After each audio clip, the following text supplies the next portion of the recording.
अस्सलामुअलैकुम नाजरीन, आप देख रहे हैं पीटीएन न्यूज और मैं हूं आपकी होस्ट कुरातुलैन। शामिल करते हैं आज की अहम खबरें। दरियाए चिनाब ने जलालपुर पीरवाला में तबाही मचा दी। 100 से ज्यादा बस्तियां डूब गई। हेड पंजनत पे पानी के बहाव में मामूली कमी देखी गई है। 6,09,000 क्यूसिक से कम होके 5,25,000 रह गया।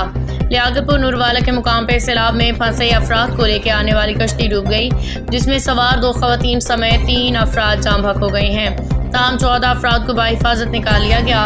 तफसीलात के मुताबिक इब्राहिम खान नामी शहरी ने प्राइवेट कश्ती का इस्तेमाल करते हुए डूबने वाले 13 अफराद को बचाया, जबकि एक खातून को अस्पताल मुंतकिल कर दिया गया है। तर्जुमान जिला इंतजामिया का कहना है कि इमदादी कामों से मसरूफ कश्ती तेज बारिश और सैलाबी बहाव के बायस हादसे का शिकार हुई। कश्ती में 20 से ज्यादा अफराद सवार थे। डीजी रेस्क्यू कमिश्नर बहावलपुर समेत इंतजामिया मौका पे पहुंच गई। दरियाए चिनाब ने जलालपुर पीरवाला में तबाही मचा दी।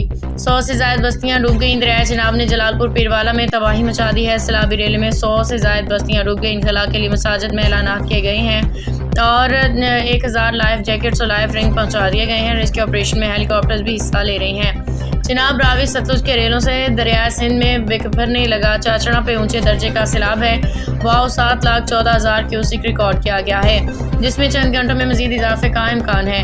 कोट मिटन पर ऊंचे दर्जे का सैलाब है, जहां 9 लाख क्यूसिक का रेला चंद घंटे में गुजरेगा, जिससे दर्जनों देहात जेरे आब आने का खदशा है। इंतजामिया हाई अलर्ट पे है। हेड पंचनत पे पानी का बहाव में मामूली कमी देखी गई है। 6,09,000 क्यूसिक से कम होकर 5,25,000 रह गया।